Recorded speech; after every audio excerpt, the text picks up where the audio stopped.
सभी का नमस्कार है, स्वागत है इस कक्षा में जिसका नाम है गीर्वाणवाणी विलासः माध्यमिकोन्नत श्रेणी कक्षा है। इसमें हम कथा और गद्य वाङ्मय पाठमाला पढ़ते हैं और अभिनव बाल नीति कथा सप्तती से कहानियों को हम पढ़ रहे हैं। पहले प्रार्थना करके प्रारंभ करते हैं। यो ब्रह्माणं विदधाति पूर्वं यो वै वेदांश्च प्रणोति तस्मै तम्ह देवमात्मबुद्धिप्रकाशं मुमुक्षुर्वै शरणमहं प्रपद्ये। वक्रतुण्डमहाकाय सूर्यकोटिसमप्रभा निर्विघ्नं कुरु मे देव सर्वकार्येषु सर्वदा। सरस्वती नमस्तुभ्यं वरदे कामरूपिणी विद्यारंभं करिष्यामि सिद्धिर्भवतु मे सदा। अभी हम अभिनव बाल नीति कथा सप्तती के छठी कथा में जा रहे हैं। षष्ठी कथा ये है वानरस्य तस्य प्रतिबिंबस्य च कथा। वानर और उसके प्रतिबिंब की कथा। वानर यानी बंदर, ठीक है। बंदर और उसके प्रतिबिंब यानी जो आईने में दिखता है उसको प्रतिबिंब बोलते हैं, उसकी कथा है। तो ये कथा एक बार मैं पढ़ती हूँ या फिर कामिनी भगिनी से रिक्वेस्ट करूंगी कि इस कथा को एक बार पढ़े वो। जी भगिनी। श्रूयते भगिनी। षष्ठी कथा वानरस्य तस्य प्रतिबिंबस्य च कथा। एकः वानरः कस्यचित् कूपस्य प्रान्ते स्थित्वा आम्रस्य फलम् अभक्षयत्। तदा सः अवनम्य कूपस्य अन्तः अवलोकयति स्म। तदानीं तस्य प्रतिबिम्बं जले अपश्यत्। तेन अन्यः मरकटः जलस्य अन्तः आम्रं भक्षयन्निव दृश्यते स्म। तद्दृष्ट्वा अयं वानरः अन्यस्य तस्य मरकटस्य भयम् उत्पाद्य तस्य फलं ग्रहीतुम् ऐच्छत्। अथ सः उच्चैः अशब्दयत्। तेन तस्य मुखे स्थितं फलं कूपे पतित्वा न्यमज्जत्। ततः सः वानरः दुःखितः अभवत्।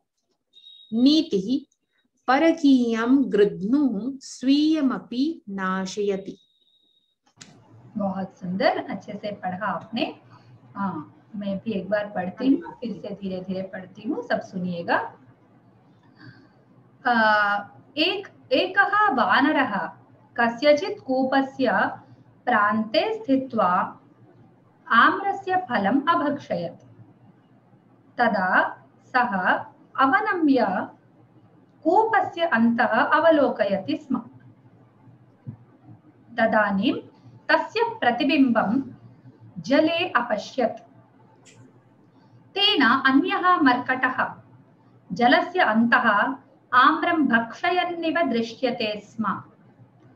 तद्दृष्ट्वा अयं वानरः अन्यस्य तस्य मर्कटस्य भयम् उत्पाद्य तस्य फलं ग्रहीतुम् ऐच्छत्। अथ सः उच्चैः अशब्दयत्। तेन तस्य मुखे स्थितं फलं कूपे पतित्वा न्यमज्जत्। ततः सः वानरः दुःखितः अभवत्। परकीयं गृध्नुः स्वीयमपि नाशयति। इस कथा का अनुवाद हम लोग हिंदी में देखते हैं। एक वानर एक कुएं के मेढ़ पर बैठकर आम का फल खा रहा था।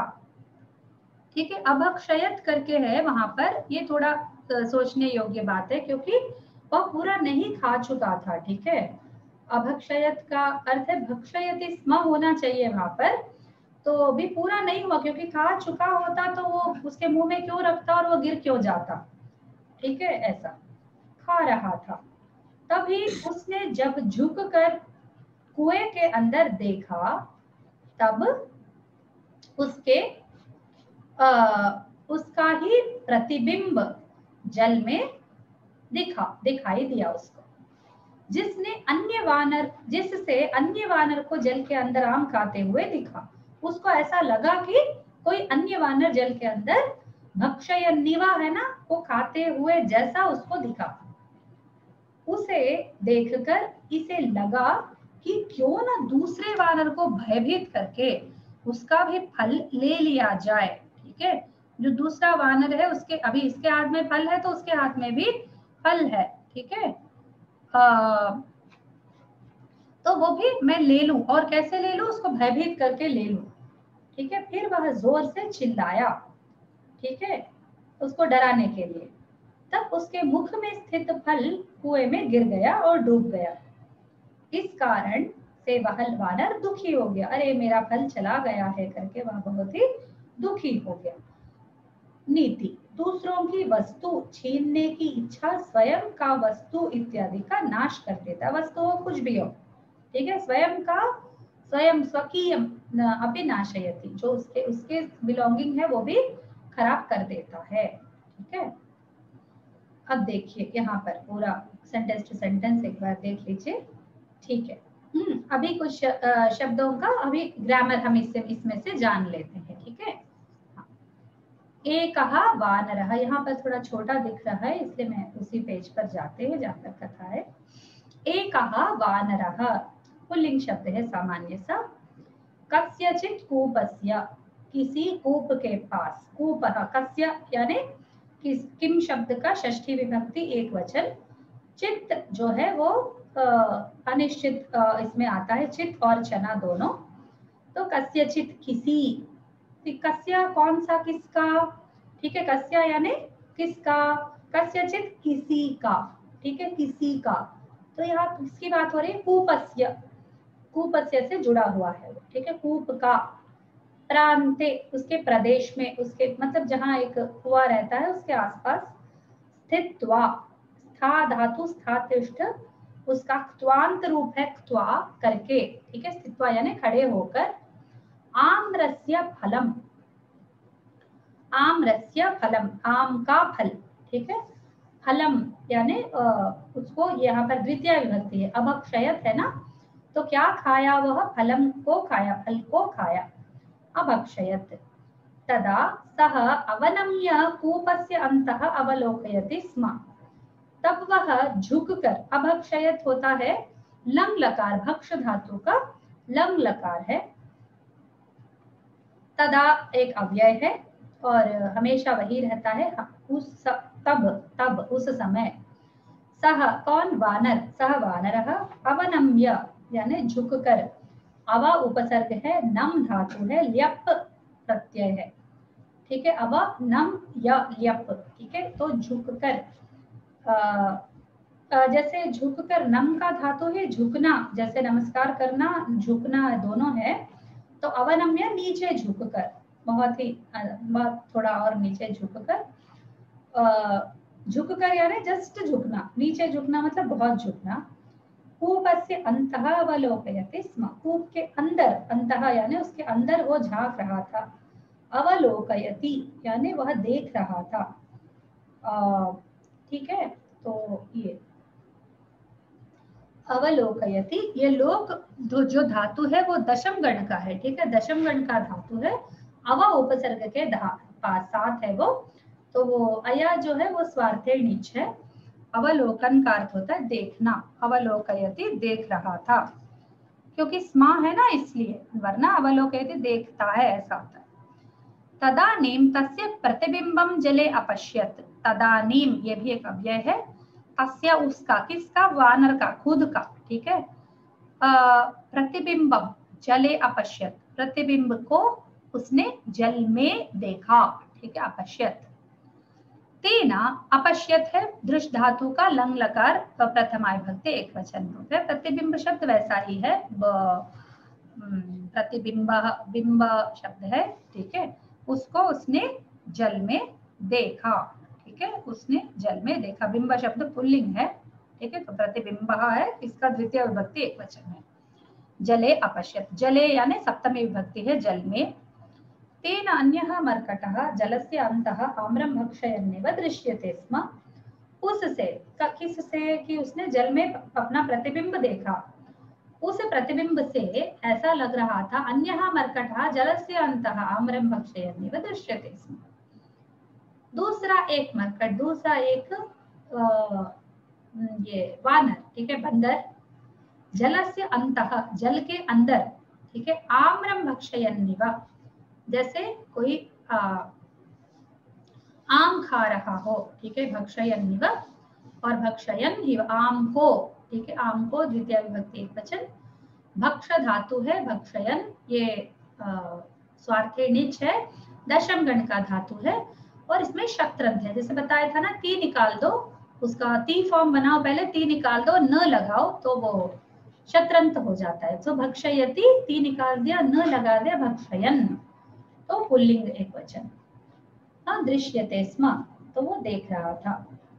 तद दृष्ट्वा, दृश्यते स्म उसको दिखा, ठीक है, दृश्यते दृश्य धातु का यक है, यह कर्मणि प्रयोग है, दृश्यते। तद दृष्ट्वा उसे देखकर अयम वानरः यह वानर अन्यस्य तस्य मर्कटस्य भयम उत्पाद्य दूसरे उस बंदर का भय उत्पादित करके, उसको भय करके, उसको भयभीत करके, उत्पाद्य उत उपसर्ग पूर्वक पद धातु है और इसमें निच है और ल्यप है, ठीक है, उत्पादित करके यानी स्वयं उत्पन्न होकर नहीं, उत्पद्य यानी स्वयं उत्पन्न होकर, तो उत्पाद्य यानी उत्पन्न करके, ठीक है, उस मरकट के अंदर, दूसरे मरकट के अंदर मैं स्वयं उत्पन्न करूंगा भय को। और तस्य फलम ग्रहीतुम इच्छत, और उसने ये चाहा कि उसका जो फल है वह ये ले पूरी तरह, ठीक है, इसकी उसने इच्छा की। तो भयम प्लस उत्पाद्य, भय उत्पाद्य, तस्य फलम ग्रहीतुम, तो ग्रह धातु है, तुमुन प्रत्यय है, तो तुमुन जुड़ने से पहले ग्रह धातु का ई होता है, ग्रहीतुम, ठीक है, गृह्णाति है, नवम गण का धातु है ये, लेकिन तुमुन में उससे कोई संबंध नहीं है। तो ग्रहीतुम ऐच्छत, उसने इच्छा की। इश धातु है, ऐच्छत इसका लंग लकार है, ठीक है, ऐच्छत ऐच्छत, ऐसा संधि नहीं कीजिएगा, ऐच्छत इसको लंग लकार ले लीजिए। प्रथम पुरुष एक वचन, ईश धातु। अतः सह उच्चैः अशब्दयत्, इसलिए उसने बहुत जोर से शब्द किया, ठीक है। तेना तस्य मुखे स्थितं फलं कूपे पतित्वा न्यमज्जत, इससे उसके मुख में स्थित जो फल है वह कुएं में गिर गया और वो डूब गया, ठीक है, न्यमज्जत। ततः सह वानरः दुःखितः अभवत्, उससे वह वानर बहुत दुखी हो गया, दुखित हो गया, ठीक है।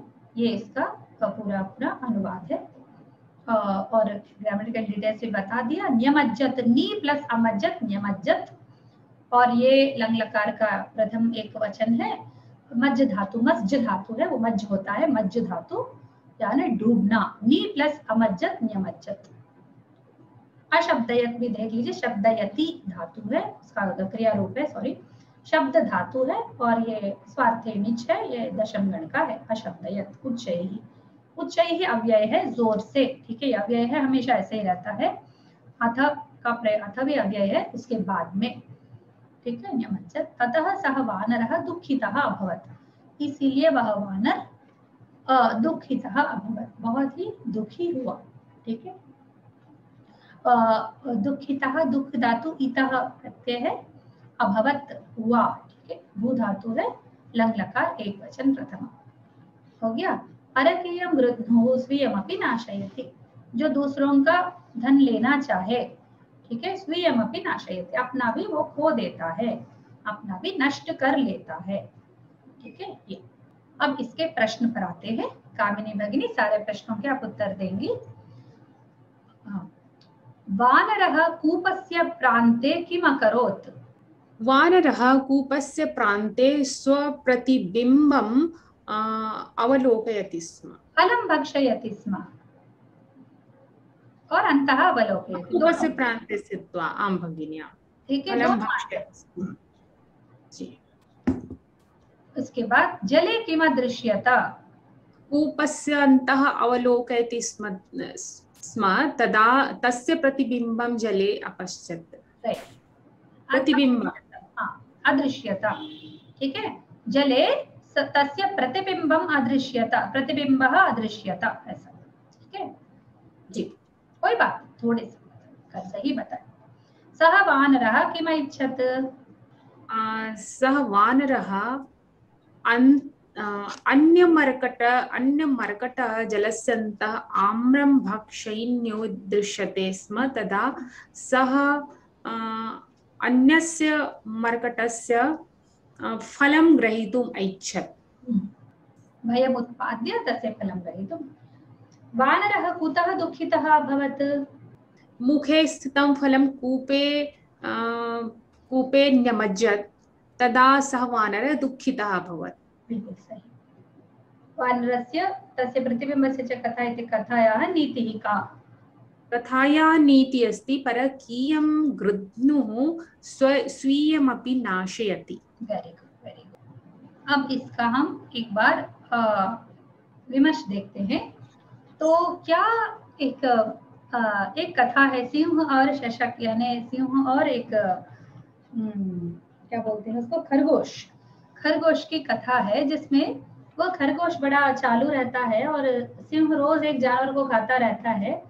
तो उस खरगोश की बारी आती है तो वो सिंह को एक कुएं के पास लेकर जाता है और बोलता है तुमसे बड़ा एक सिंह उसके अंदर है। तो सिंह उसकी बात को मान लेता है और उसको उस सिंह को मारने के लिए जैसे ही लपकता है तो वो कुएं में गिर जाता है।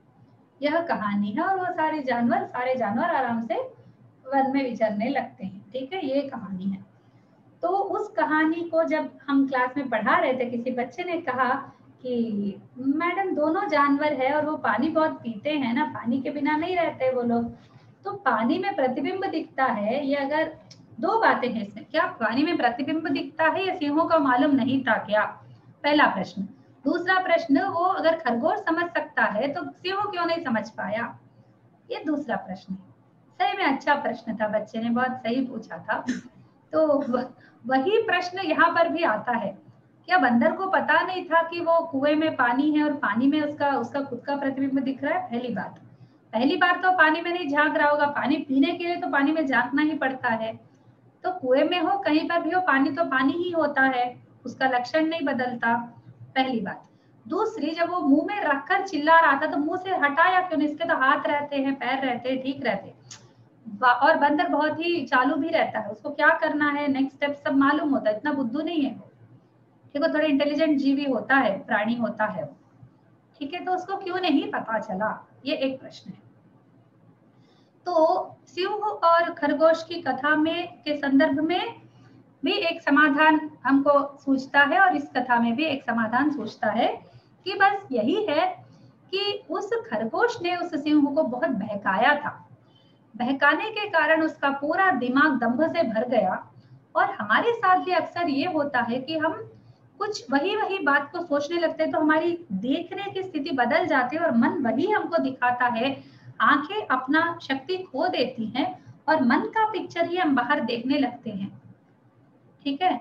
तो इस प्रकार के हैपनिंग्स बहुत होते हैं हमारे साथ। तो सिंह का पूरा दिमाग खरगोश ने भर दिया था दंभ और अहंकार से कि तुम ही उसको मार सकते हो, देखो ऐसे ऐसे बोल रहा है, बहुत बड़े प्रगल्भ कर रहा है, बहुत प्रगल्भ बातें बोल रहा है वो, ठीक है, इसलिए उसका दंभ हटाना तुम्हारा ही ये है, एकमात्र तुम सक्षम हो इत्यादि। तो उसका दिमाग भूसा भर गया, उसका दिमाग पूरा भर गया था दंभ से, इसलिए उसको उसमें अंतर पता नहीं चला कि वो कुएं के पास खड़ा है, वो पानी है और उसमें उसका खुद का प्रतिबिंब दिख रहा है। और रही बंदर की बात, अब बंदर की कथा में दुराशा दिखा रहे, दुराशा यानी अत्याशा, बहुत ही लोभ कर रहा था वो, उसका मन लोभ से भरा हुआ था, ठीक है। वो जैसे ही देखा उसको प्रतिबिंब दिखा, पर उसके हाथ में उसको मैंगो दिखा, आम दिखा और उस आम को वो लेना चाहता था। जैसे ही इसको मैं ले लूं ऐसी बुद्धि उसके अंदर आई, उसको लगा कि हमें इससे छीन लेनी चाहिए। बंदर की तो बुद्धि होती है, जैसे हमारा भी कोई वस्तु रखा हो, बंदर आके फटाक से लेकर चला जाता है, उसको तो सबका वस्तु छीनना उसका बड़ा आदत है, ठीक है। वो छीनने की बुद्धि उसमें इतनी ज्यादा हो गई थी वो थोड़ी देर के लिए कि वो भूल गया कि ये पानी है और ये प्रतिबिंब है। बस इतना एक समाधान हमारा बन पड़ा, ठीक है। ये हो गई विमर्श। इसी के साथ ये कथा खत्म हो जाती है। वानर और कूप की कथा हम लोग देख लेते हैं। इसमें हमने प्रश्न भी देख लिए, हिंदी अनुवाद भी देख लिया और सेंटेंस टू सेंटेंस भी देख लिया और इसका शब्दार्थ भी हमने देख लिया, इसका हमने विमर्श भी पढ़ लिया है। तो इसी से हमारी ये कहानी समाप्त हो जाती है। और मैं अगर आपके कोई प्रश्न है तो आप पूछ सकते हैं। और विषायते जो है वो, हाँ, विषायते है वो क्यच प्रत्यय है, क्यप और क्यच रहते हैं ना, वो उसका है। हाँ, क्यच प्रत्यय है वो। विष वो नाम धातु है, एक नाम शब्द से बना है। मतलब के समान अर्थ में, विष के समान, ऐसे विष के समान होना, केवल विष के समान है, विष के समान हो जाना। मैडम जी वो नमज्जत वो कैसे बना? नियमज्जत, नी अमज्जत, नी उपसर्ग पूर्वक मज्ज धातु है, उसका लंग लकार एक वचन प्रथम पुरुष है। नी अमज्जत नियमज्जत, नी उपसर्ग पूर्वक अमज्जत। अस्तु, अभी एक और प्रश्न पूछो। अवनम्य का बताएंगे, अवनम्य कैसे बनाएं? अवनम्य ये अव उपसर्ग है और ल्य प्रत्यय है, इसमें नम धातु है, अव उपसर्ग है। करेक्ट, सही, धन्यवाद। चलिए, इसी के साथ ये कक्षा समाप्त करते हैं। अगले सप्ताह नई कथा के साथ मिलेंगे। स्वस्ति प्रजाभ्यः परिपालयन्तां न्याय्येन मार्गेण महीं महिषाः गोब्राह्मणेभ्यः शुभमस्तु नित्यं। लोकाः समस्ताः सुखिनो भवन्तु, सर्वे भवन्तु सुखिनः, सर्वे सन्तु निरामयाः, सर्वे भद्राणि पश्यन्तु, मा कश्चित् दुःखभाग् भवेत्। सर्वं श्रीरामार्पणमस्तु। धन्यवाद दीदी, शुभ सायं। नमस्काराः मान्ये। राम राम।